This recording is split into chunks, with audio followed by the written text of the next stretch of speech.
Skin phajathoknaba, healthy skin oinaba, amadi uring thungba miyoisingda diet ki oina kari guidelines follow tauba yai, inba yai habagi maramda khara haijarake.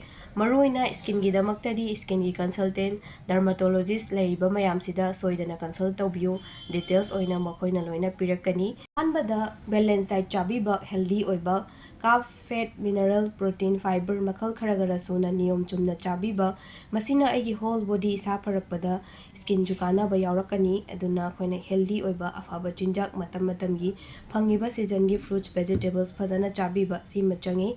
Next ta mathayam sajanba stress anxiety yam wangba miyoising yarigei hannaba honabiba handle phajana taubiyo, sisina aigi sada topa phattaba khatang oirappa nattana skin sokpada su yamna mating pangi, chakhawgumba sokpa uringumba thoklakpa taurakpa yai.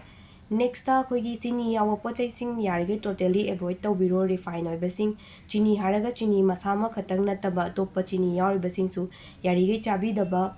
Junk food kumba yarige totally avoid taubiro, yam tangna mukhatang chabadi kishu kaide, adubu yarige ngommige avoid taubiyo oily oiba junk food kumbase.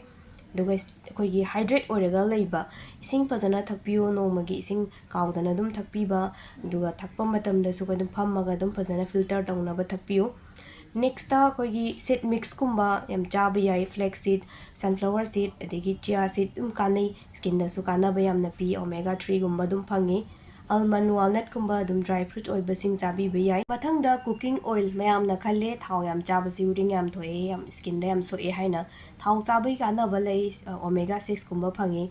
Akhoina phau phattaba chaba henjina chabagi so ine, nomagi teaspoon machado mari gumba dum sijanaba yai. Thau chaba matamda tha kudingi natraga dum silla mix tauraga chabana hena kanaba phangi. Fazana tumbiba, sound sleep ohanbiyo, yamdrabada pung 8-9 hours adumaina tumbiba yamna kanai skin dasu.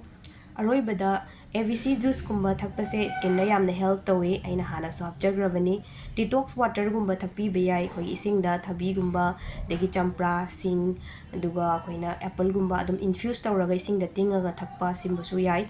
Ginger turmeric tea ai hana so haijagrabani, size skin da dum help taubani kanabani, skin khatan natuna atopa body da su fazana detox taubani. Blue tea kumba aprajita gi flower gumba skin gi oina khara dum help tawi, green tea gumba dum thakpiba yai. Aroibada yarige skin gi damaktadi details skin care fazana tauba, adegi kari taigani skin ga chanaba dermatologist consultant da soidana tanabiyo. Thanks for watching.